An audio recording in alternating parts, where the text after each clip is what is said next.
If I had one semester to teach the average person what they needed to know about science, what would that look like? And I designed a course in its place with the skills in mind, so critical thinking, information literacy, science literacy, and then worked backwards on how to do that. And what I ended up with is knowledge is great. I mean, we've all heard knowledge is power, but there's just too much to know. And quite frankly, we can look up anything on our phones. So the question is, can you be a good consumer of information? Do you know where knowledge lives, reliable knowledge? Can you find it when you need it and then use it to make better decisions? So I created Thinking is Power in its place to provide, first it was for my students, because I thought, well, maybe my students needed something to read. There was not a textbook that I wanted them to buy. And then it morphed into, do people want to actually read this? And are other people interested? And then social media accounts and so on. And I am pleasantly surprised that people are actually interested in the kind of content that I've been trying to put out.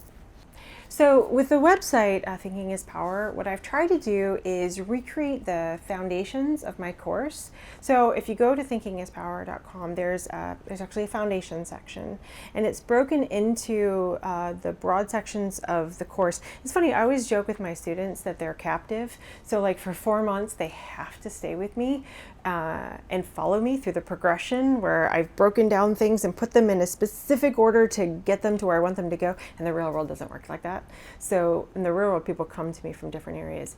But the foundation section goes through, how do we come to our beliefs?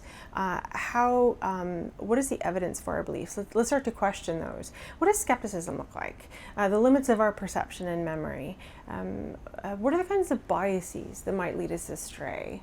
And logical fallacies that might fool us. Process of science and the kinds of things that look like science. So I call them science as pretenders, science denial and pseudoscience. So it's growing, but it's the basic foundations of the course. And then I have a topic section where I use the kinds of things that were in the foundations to explore topics, like, for example, alternative medicine or psychics or ghosts, that kind of thing. I have a section for educators, which has like some of the inoculation exercises that I do, various class activities. And then I have a resources section where people always ask me, like, what are your favorite books or podcasts or so on? And so I've compiled a list of some of my favorite things that I think might help people. I also have social media accounts that I run. I spend way too much time on social media. But I've got, my biggest one is Facebook. I'm trying TikTok and Instagram. I'm on Twitter, but, Twitter is Twitter. And I'm trying YouTube and so on. But yeah, so I'm trying to provide, with my approach to these things is that critical thinking doesn't need to be stuffy.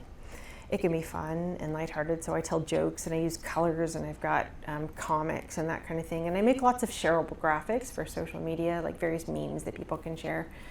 So I'm trying to make some headway in my little corner. Yes. Everybody could do with a bit more rationality. So what you're doing in helping people consume critical thinking skills is amazing. Well, thank you. I try. The floater toolkit that you're referencing, that came about because, I'm trying to teach my students to think critically. And if I just say, well, here's this claim, let's think about it, then it's difficult. Where do you start? So the floater toolkit came about because I wanted to provide students with a structured and systematic way to work through claims. So it's sort of if you were to summarize the major concepts in critical thinking and science literacy, it might look like floater. So the acronym stands for F is falsifiability, L is logic, O is objectivity, A is alternative explanations, T is tentative conclusions, and then evidence, and then finally reproducibility. So I present that to my students early in the semester, and I give them lots of opportunities to practice. So I'll give them claims. I use a lot of pseudoscience in class and science denial and so on. So if I just give them good claims, science-based claims, then they might not be able to recognize what bad science looks like. So I'll give them pseudoscience claims, and then I just give them lots of opportunities to practice using the toolkit during the semester. Hopefully then they remember the acronym, and then after the semester is over, they can use it in the real world. Sorry for the scare quotes. So, so you give people examples of pseudoscience, and they're tasked with identifying the features of pseudoscience or the hallmarks of pseudoscience and compare it to real science. Is that what happens? Yeah, I give them the characteristics of pseudoscience and how it violates basic rules of science. And then, so Carl Sagan has this great quote, if we teach people only the findings of science and not the methodology, then how can anybody tell the difference between science and pseudoscience? So a lot of science classes just give students science claims. Like, here's what science has learned, and it's a bunch of facts and theories and laws and so on. But doing that, then, in the real world, people are faced with a plethora of claims, with any number of good and bad claims and everything in between. And so I give them those bad claims so that they can start to see the difference. Actually, with the pseudoscience in particular, I teach them the characteristics of pseudoscience, and then I have them create misinformation. So they make pseudoscience ads, for example. So they learn the techniques of pseudoscience and science denial and so on. So that way, when they see it, they can realize it's there. Yeah, they can identify it when they see it. Yeah, that's cool. I like that. What are some common ways that pseudoscience pretends to be science? What are some common hallmarks of pseudoscience? Yeah, that's a really good question. The first thing I would say about pseudoscience is pseudoscience is when we fall for pseudoscience when we want to believe. So the evidence for pseudoscience is low quality. Sometimes it's not even falsifiable, so it's not even science at all. But it works because we want to believe. And so it often sells us hope. So I'm thinking, for example, of like, say, weight loss products. It's a difficult problem. It's hard to solve. Aging is another one. Cancer. I mean, some of these are there's a lot at stake when we fall for these things. And so sometimes science doesn't have all the answers. And sometimes the answers are complicated and they're nuanced. And let's say that I've been diagnosed with cancer, and the doctor is telling me, well, we can use this treatment and it's got this probability of success. It's scary. And so pseudoscience sells us hope. It gives us hope. It's false hope. It's a false sense of empowerment. But that's what it uses to hook us. And so if somebody is trying to tell me that I can cure my cancer with drinking urine or a baking soda wrap, I mean, these are real things, right? When I say real things, they're real things people try to sell with pseudoscience. Amorollia. Yeah, I've heard of that practice. Yes. All of that, it works because we want to believe, and so our standard of evidence is lower. The various characteristics of pseudoscience, sometimes it's just not falsifiable. So like Reiki, for example. Somebody may say that Reiki cleanses our auras of bad energy. And what does that mean? Like, when scientists use the word energy, we mean something. We mean something that's measurable, that's repeatable. But energy in Reiki is like a magic kind of energy that's not any of those things. And so it may say that it cleanses our auras, but that doesn't mean anything. And so we need to know why we would fall for that stuff. And that's our hopes and desires, our emotions, our biases, and so on. And then evaluating the claim and saying, well, they've said this. What does that claim mean? And often it's so vague, it doesn't mean anything. So it's not falsifiable. That's a major characteristic of pseudoscience. There's others, things like, one of my favorites is technobabble, which is something that sounds sciencey, but isn't science. So be wary of anything that says quantum. Yeah, and actually there are studies on those. It's called pseudo-profound bullshit. So I know, and I'm sorry for the curse. Scientifically speaking. It is a scientific concept. So for those of you out there, it is a science word. But bullshit, so lying is when somebody knows what the truth is. and they are deliberately misrepresenting the truth. Bullshit is there's no concern for the truth. It's just spewing meaningless stuff. So pseudo-profound bullshit is when we interpret bullshit as meaningful. So it's pseudo-profound. Gordon Pennycook actually won an Ig Nobel for his work with pseudoscience. So that study is on the reception and detection of pseudo-profound bullshit. It won an Ig Nobel. It's used the word bullshit more than any other study. It was brilliant. But what he found was that some people are more likely to fall for these pseudo-profound statements. And that's good for us to know, right? Because if I, for example, have a tendency to fall for these things, and I want to believe in things that are more likely to be true, then I need to be aware of my own biases and my own tendencies and have my guard up. There are actually online generators that use Deepak Chopra and create pseudo-profound bullshit, and those are really fun to play with. Yeah. I was actually thinking about making one myself back in the day. I didn't get around to it. Someone else did. Now, yeah, look, it's fun to be in awe of stuff. I mean, like, we love profound stuff. We love the profundity of life. I was attracted to all sorts of weird stuff when I was in my teenage years. Used to collect Nexus magazines. Have you ever heard of those? Yeah, they're Australian. A year maybe? I just saw my first one recently. Right. Wowzers. Yeah. They've been going since the 80s, right? Yeah. So look, I can see the appeal. Yes. We want our lives to mean something. We want to believe in something bigger than ourselves and something profound and mysterious and something to give us hope. So, I mean, this is what hooks us in, right? What? Yeah. Just something there in the floater toolkit. So F is falsifiability. That O in the mirror in the middle hides. And to me, it's the easiest rule to overlook, and it's the hardest of the rules. So O is objectivity. It is we have to be honest with ourselves when evaluating claims, and no one can fool us like we can. Richard Feynman famously said, the first principle is that you must not fool yourself, and you are the easiest person to fool.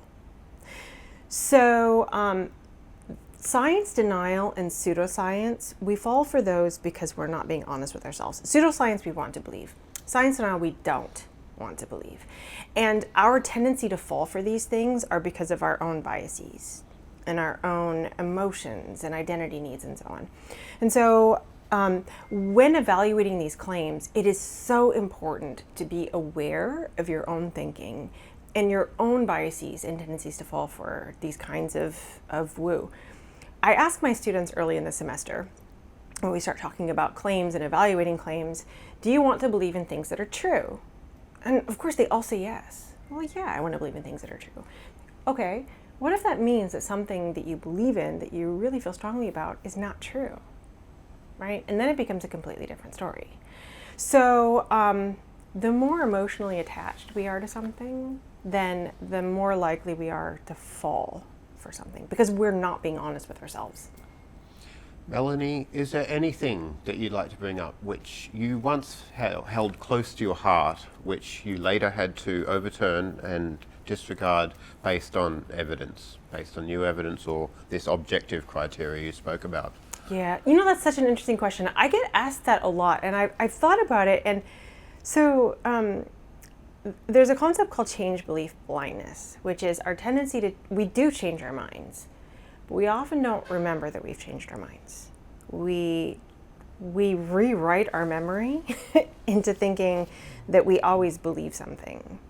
I would say that the biggest things for me, I grew up in a young earth creationist church. I know. So the world was 6,000 years old. God made everything as it was. When I was in high school, I started to question, not because the claims didn't necessarily make sense, although I was asking questions, but mostly because the misogyny was so overwhelming that it was making me question myself and my place. So in this particular church, God made man in his image, then made woman out of man to serve him, and then she tempted him and was the cause of everything bad in the world. And so for all time, she needed to serve men. And I was like, wait a minute. My family is telling me I can do anything I want to do, and I don't need to be reliant on a man. And my church is telling me that I'm a lesser human being that is, by definition, sinful and problematic, and I need to serve. And it really bothered me. And I actually remember the moment that it changed for me. I was a biology major. So a lot of people think that it was evolution that tempted me into sinful ways of unbelieving, but it was world civilizations. It was actually World Civilizations 1, it was the ancient civilizations, and the professor was talking about the kinds of ancient civilizations and their environmental conditions and the gods they created. And she was tying the civilizations and their environmental conditions to their gods. Those with environmental conditions that were dangerous and constantly changing and had wrathful gods. And those with relatively stable climates and so on had peaceful and gods. And I kept thinking, whoa, you mean man-made God, not the other way around. And it was like this. The thing is, I was primed, right? I was primed to not accept that because of how the religious teachings were trying to reflect on me being bad as for who I was. Later, I suppose I moved into, I remember being anti-GMO. And I'd like to tell myself that at the time we didn't really know and so on. And I don't know if that's true. I think maybe I just went through sort of a crunchy new agey phase when I was trying to leave religion. And a natural phase where things that were natural were good, right? I think there are a lot of things I have changed my mind on. And the reasons I've changed my mind, though, were probably not evidence-based and more of an emotional need, which, I think says a lot about me and the human condition. Is there anything that motivated you from the change of mind that sort of thrust you in the rationality direction? That's a good question. The way I remember it, knowing my memory can be flawed, I just felt so strongly about non-major science education. So when I say non-majors, I mean people who aren't science majors. I felt so strongly that science was a reliable way of understanding the world, and that what I was teaching my students wasn't that. When I was teaching intro bio, I kept a standard way of trying to make non-majors biology useful to non-majors is to use issues. So for example, with mitosis is the cell cycle and how cells reproduce. And so they would go through the phases of having a cell and then going into daughter cells that are identical and then so on and so on. Cancer is unregulated cell growth. So where the controls that normally keep the process from going out of control somehow get disrupted, and it becomes a tumor, and then it can grow into metastatic cancer. And look, I thought that I was using biology to help them understand the world. And in hindsight, what I realize is, I might get a little bit emotional here because I feel like I failed my students. I almost certainly, some of those students have been impacted by cancer. Is what I taught them useful to them? Is knowing how proto-oncogenes and tumor suppressor genes, is that actually what they need to know? Would they even remember that? Or is it more important for, if that awful diagnosis comes, to have them, where is the reliable source of information here? What is the best thing that we know about this particular type of cancer? Who are the experts? What is the best evidence-based treatment, right? And that kind of stuff changes all the time. And also, even if I taught my students that, who knows if they fell for some sort of new age woo that leads them to homeopathic treatments or coffee enemas or something where they don't get treatment and then the cancer unfortunately continues and they succumb to cancer. So what motivated me was empowering my students with science. And in the process, what I learned was that I didn't know a lot. Like, I didn't know, I thought I was teaching my students critical thinking, and I only know now that I wasn't because I learned more about what critical thinking was. I know now more about how the process of science works. I wasn't taught philosophy of science. And I think we did that. So this course in particular is for non-science majors. Speaking for myself and what I know about other scientists, we also don't teach our majors this. So I've been a big advocate here for science, people who aren't scientists, but I think we could do a better job with even our science majors. So my motivation was to empower my students with the ability to make better decisions, which is why I came up with Thinking is Power. Are you a big fan of Karl Popper? I mean, he's the guy who sort of came up with falsificationism, right? Yeah. Yeah, and actually I'm in the land of black swans. Yes, you are. Welcome. Have you seen any? I have seen them, but I have not gotten a photo yet, and I'm a little disappointed. So for those of you who may not be familiar, Karl Popper was the first to really propose a viable mechanism between the difference between science and pseudoscience. And he came up with this idea of falsification, which is, can we prove it wrong? With falsification, we can always find evidence to support what we want to believe. But the question is, can we use evidence to disprove what we think is true? And that's what falsification is. So he proposed the idea that all swans are white, right? So for Europeans, for example, all swans are white because every swan they've ever seen has been white. And then it wasn't until they went to Australia that they were like, hey, there are black swans. So all swans are white. It just takes one black swan to disprove that. No matter how much evidence that you have that every swan you've seen is white, it just takes one to disprove you. So he proposed the idea of falsification. It's obviously messy. And with my students, I think simplifying to begin is helpful. So things that are great examples of pure pseudoscience and also really good science. But there's stuff in the middle with the demarcation problem, like where exactly is that line? And it's fuzzy, right? Reality is always shades of gray. It's not just black and white. But I think falsification is a pretty good criterion to start with, because a lot of us think, well, I have this idea and here's all the evidence I have. So I always use cats as an example because, cats are awesome. If you disagree with me, you're just wrong. So objectively, they're beautiful. It is objectively true that cats are awesome. So I might tell my students that I believe that cats are the best pets, right? And I have evidence for that. Like my cat's Dimitri Shostakovich, because my husband's a musician. So Dimitri is awesome. He's quiet, unless sometimes he screams in the middle of the night and he sings and whatever, but he's way quieter than a dog. He's self-cleaning, right? He goes to the bathroom in the litter box. In February in Massachusetts at 5 o'clock in the morning when it's dark and there's a foot of snow on the ground, I'm looking out the window at all the suckers walking their dogs so their dogs can go poo, thinking my cat is so civilized. I'm in Australia. My cat's at home. I mean, he has a cat sitter because he's spoiled, but still, like, I could leave my cat for at least a couple days. I have evidence for that, but that doesn't mean it's true. We can always find evidence for what we want to believe. The question is, can we prove it wrong? And have we tried to prove it wrong? And cats are objectively the best pets. And you haven't tried to prove that wrong? It's just not wrong. No, I agree. Dogs are awesome too, but I have an affinity for cats because I grew up with cats, not dogs, but cats. So that's me. Yeah. Dogs are a lot of work. They are. Yeah. I have a next door neighbour and their dog barks a lot.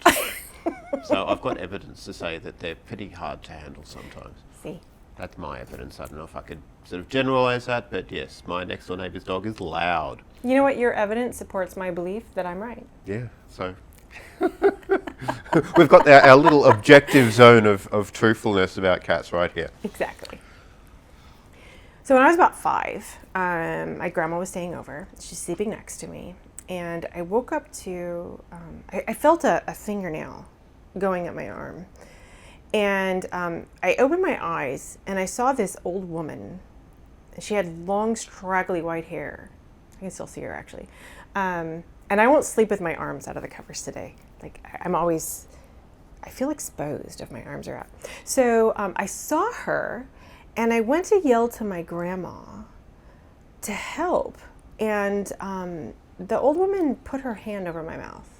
And I can still feel her cold hand on my mouth. And I went to yell to my grandma, and she put her other hand on my chest. So she had these cold hands, icy hands on my mouth and my chest. And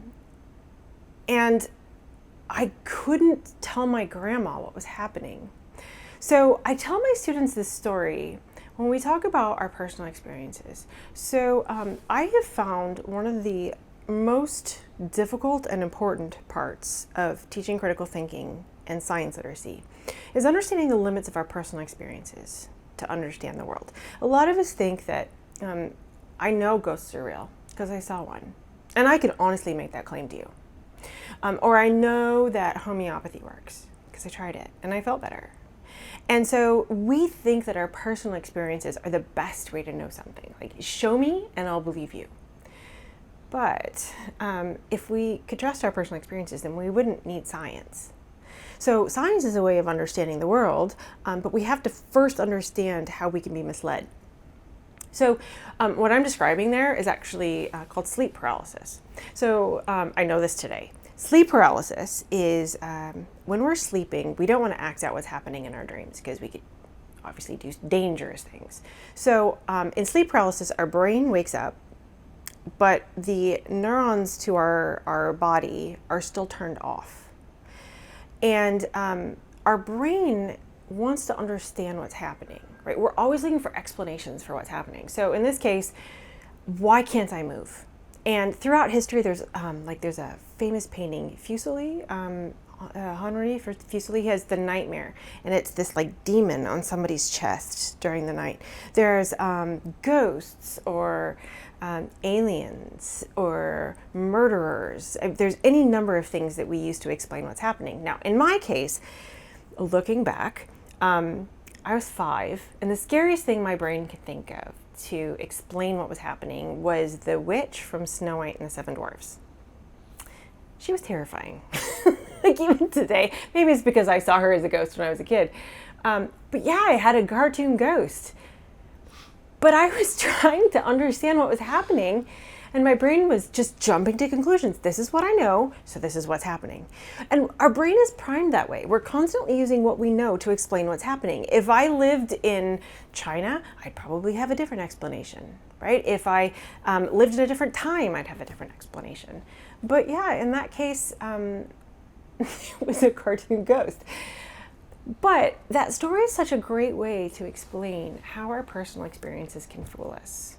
And so helping students understand to question their personal experiences, by the way, this can be really disconcerting because we think, I know what I saw, I know what I remember. But again, like Feynman said, no one can fool us like we can. So I tell my story so that they can see how we can all be fooled. And if we want to understand what's happening, then we need a more reliable process. Now, there was an excellent metaphor that you brought up, which I believe isn't yours, but it's about the elephant and the rider, and about the conscious mind and the subconscious mind, I think it's about. Is that right? Yeah. The elephant and the rider. Yeah. So what was that story about? So the rider and the elephant is Jonathan Haidt's metaphor for the divided brain. There are various other divided brain metaphors. Daniel Kahneman has one, the System 1 and System 2. They're essentially the same thing, but I find that asking students to think in terms of the System 1, elephants are more charismatic than systems, right? So with the rider and the elephant, the idea is, imagine in your brain you have an elephant and then a rider on top of the elephant. So the rider is the part of the brain that we think of as us. It's the part of the brain that can think critically, that can think logically. I'd like to think it's my part of my brain that's talking to you right now. But the rider is sitting on an elephant, and the elephant is really powerful. And it's the part of your brain that's always on. It's emotional, it's biased, it's tribal. It's the one that uses assumptions and what it already knows to jump to a conclusion. And what usually happens is the elephant uses those background assumptions and knowledge, its biases and emotions, and it jumps to a conclusion. And the writer, instead of thinking critically through evidence to make a decision, just accepts what the elephant says. And it goes, yeah, that sounds about right. And here's all the reasons why my elephant is right, right? So it is like the PR department for the elephant, or it's the lawyer that says, here's all the reasons why the elephant is right. It's really hard to control an elephant. Elephants are powerful. The writer is capable of controlling the elephant, but it's hard to do. So the easier path is to just accept what the elephant says. So for example, I really like cake. I really like frosting. Cake is the vehicle for frosting. Man, I love frosting. So when I'm presented with a cake and frosting, my elephant goes, can I have some cake and frosting? And my writer, should you eat that? Like, the writer could actually think critically through that and go, you know what, cake is probably not the best thing. It's loaded with sugar and it's a lot of calories and should you? But instead of doing all that, it just goes, you were really good today. Like, you had a salad for lunch. You worked out. We won't eat cake tomorrow. So it's just justifying what the elephant wants to do. So sure, here's the reasons why I'm going to eat the cake. And that's always happening. So it's good to be aware of the parts of your brain that are in control and knowing what's actually happening. It is hard to do. You can train your elephant, but it's hard work. One step further. So I like to think right now that you and I are having a writer conversation. Like, my writer is talking to your writer. But there's an elephant involved, and you have an elephant. So there's actually 4 of us in that conversation. If we were having a conversation over something that was really emotionally salient or somehow like involved a lot of motivations to disagree or feel really strongly about, then I need to know that my elephant is probably giving my writer reasons about why you're wrong, and you're doing the same thing. So if we want to have a productive conversation, then I need to understand my own thinking and my own motivations, and also realize that the same thing is happening for you. And you may not be aware of that, and you may have never heard of the elephant and the writer, but it's a much more productive approach to try to drill down in what's happening to you as well as it is to me. What do you think are some good techniques for controlling the elephant in the moment? I would say the first step is awareness. Like, if you're not aware that your elephant is potentially in control, then it's just going to take you over. And then recognizing what it's telling you. And being willing to, sometimes you just got to let it do what it wants to do. In my experience, if somebody has, for example, really upset me, like, for example, I spend a lot of time on social media and trying to comment to people.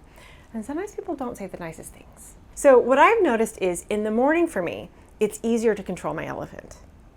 As the day goes on, it's harder and harder to control my elephant.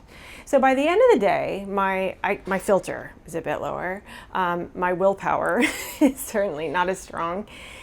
And let's say I check my Facebook notifications and somebody has said something on there that has just like gotten under my skin and I'm ready to go. Sometimes I use my husband to check myself, and I'll say, somebody has said this and I've got this response and I'm ready to click, respond or comment. And he knows to check me. You know what? Why don't you let it sit till morning when you know that you're going to be more in control? And then check it then. If you still want to comment like that, then, but just let it sit for a bit. So some of my strategies are just to be aware of when my writer tends to be less able to control my elephant, and to just have enough willpower to say, you know what, I'll wait till later when I think there's a chance that I might be able to respond better. That works the vast majority of the time for me. So It's science literacy and inoculation. What does inoculation mean in the context of science literacy? So one of the things that I do with my students, I'm a big fan of in class, is inoculation exercises. So inoculation theory started with William McGuire in the 50s and 60s. And now there's 6 decades of inoculation research. Inoculation theory is similar to, so it's psychological inoculation. Like a vaccine might expose our body to a bit of a pathogen so that we can develop antibodies to the pathogen. Psychological inoculation is something similar, but with misinformation. So you can expose the brain to a bit of misinformation along with techniques to resist the persuasion. And then in the real world, the brain can be inoculated against that misinformation. Now, there's different types of inoculation. So there's fact-based versus technique-based. There's also source-based, but fact-based would be, here are the facts, right? Why something is wrong. Technique-based explains the techniques used to mislead. Technique-based is more generalizable, because I may inoculate you using the techniques against a certain kind of misinformation, but then you might be able to apply that to a different type of misinformation. And there's also passive versus active. So passive inoculation would be me explaining it to you, versus active, where you make your own antibodies by making misinformation. I use a lot of active technique-based misinformation, in that I have my students create misinformation to help them be inoculated against.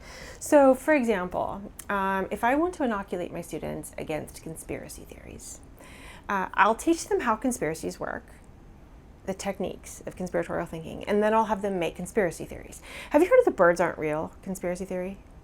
Okay, it's brilliant. So it's a satirical conspiracy theory for those of you who aren't aware.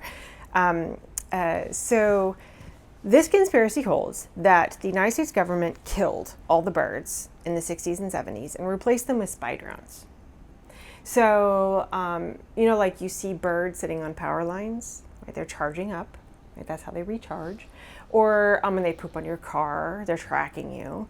There's all kinds of reasons, excuses that explain when you see birds, what they're doing.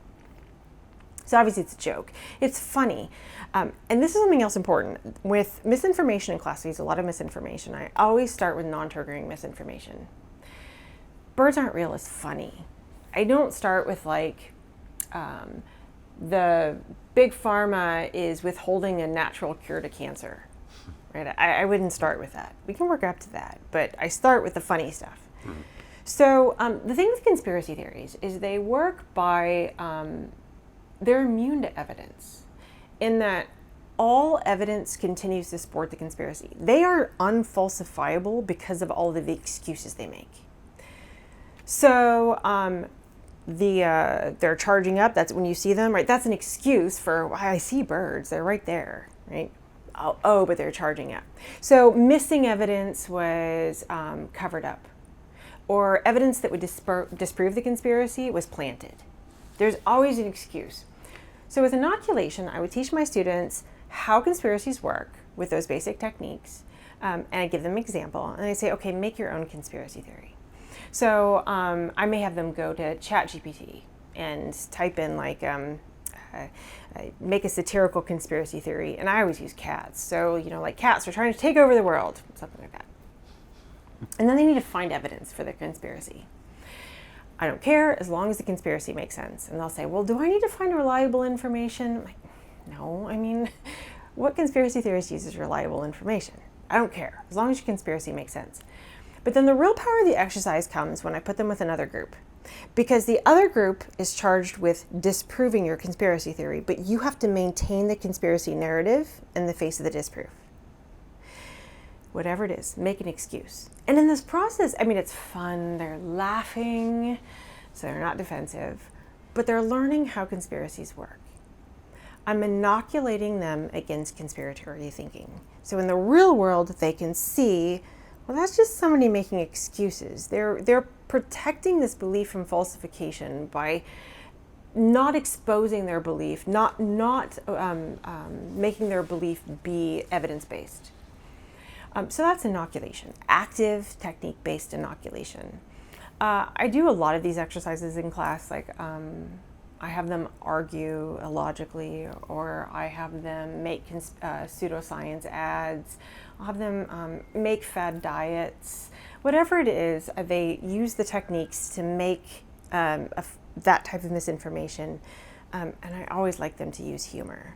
So there's a lot of great evidence for it. There's wonderful inoculation researchers. So if anybody's interested, there's John Cook here in Australia, Sander van der Linden and John Rosenbeek. Yeah, I'll be interviewing John Cook at some stage too. Wonderful. Yeah. John is great. His game Cranky Uncle is excellent. Sander van der Linden has a new book out called Foolproof, and it's basically a summary of what we know about inoculation theory. He does a lot of work with misinformation in the news, so like fake news. He has a great game called Bad News.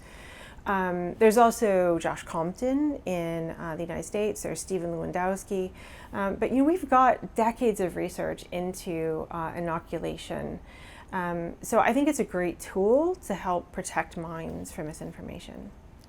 What was going through my mind is I wonder whether any of your students will become cult leaders. We'll work out, using these techniques, I'll know how to sort of manipulate people into believing the most meticulous conspiracies ever, right? Yeah, that's interesting, because I always get this question of, aren't you worried that you're creating people or giving people ideas? And I think it's a worthwhile question.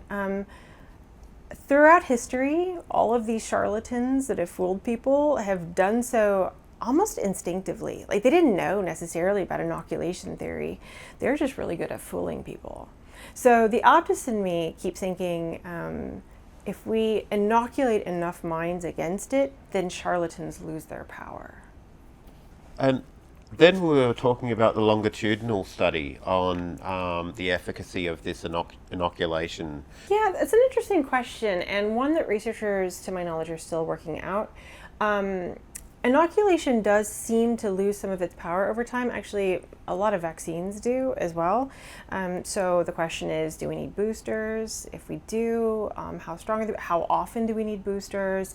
What specific kinds of inoculants do we need? And I'm going to let the inoculation theorists keep working on that. There's a lot of misinformation out there, as we all know. And I think that inoculation might be some of our best defenses against it. But exactly how we do that and how often we do that, I think, is still a question that they're exploring. So that was a point you gave. And you were saying that sometimes people believe something because they're familiar with it, or it's easy, just the information about it is easy to access. And so maybe that's availability bias or something like that. Yes, but it doesn't necessarily mean it's true. Yeah, so I teach students in my progression of content. I teach critical thinking first, and then information literacy, and then science literacy.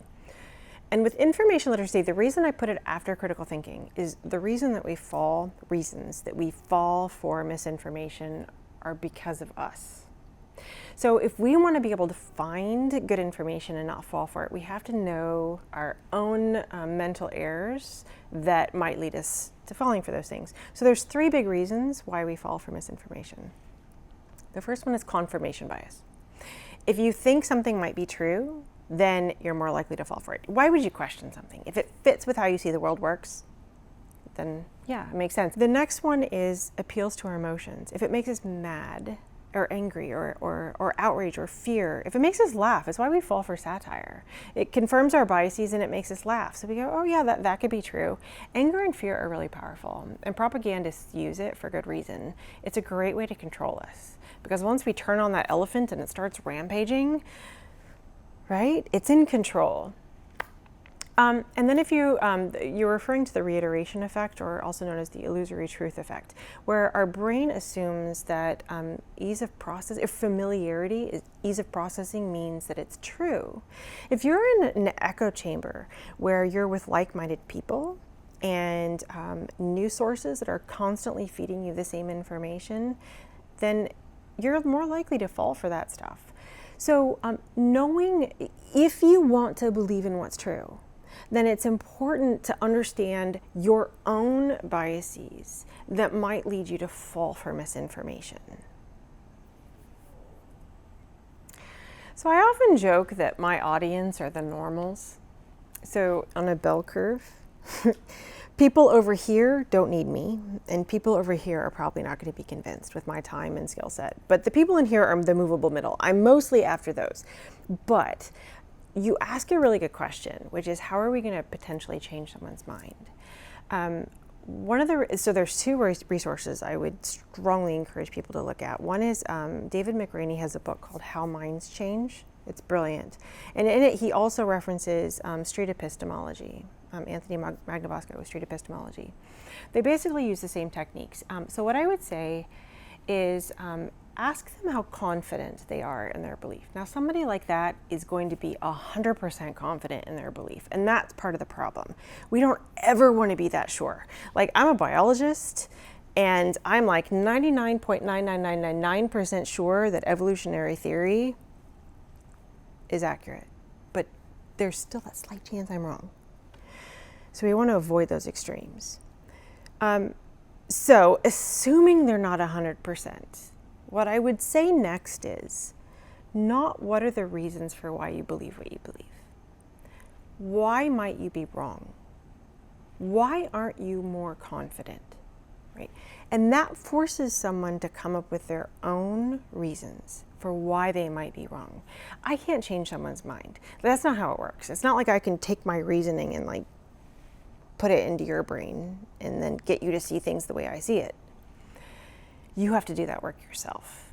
And so asking you or that person to come up with reasons for why they might be wrong is the best way to plant that seed. Like, get them to start thinking about that. And it's probably not going to happen instantaneously. It might be something that takes time, but at least you've opened the door just a crack. If they are 100%, this is really dangerous territory because it's a bigger conversation about proportioning our beliefs to the evidence available and the danger of being overconfident. Potentially what I might do is ask them something like, well, so-and-so is 95% sure. Why might they not be 100%? Right? So getting them to almost role play somebody else. But the point is for them to think of reasons for why it might not be absolutely true. With somebody who is that convinced, it's very, very hard. It's why it's more important to avoid the rabbit hole than it is to try to rescue somebody out of it. And that's why I think this generalized approach where I walk students through this step is really helpful. But I think overconfidence, back to Daniel Kahneman. Daniel Kahneman was asked once if he had a magic wand and he could remove one bias from the world, what would it be? He said overconfidence.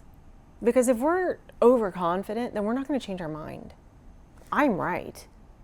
You can't convince me I'm wrong. And that's dangerous territory. We should always avoid that. So with skepticism, a lot of people misunderstand skepticism. And when I approach skepticism, my goal is for students to be, to demand evidence, but be open to evidence. So I have this graphic where in the middle is the Goldilocks zone. I need evidence, but I'm open to it. I will accept based on the evidence. David Hume has this great quote, a wise person proportions their beliefs to the evidence.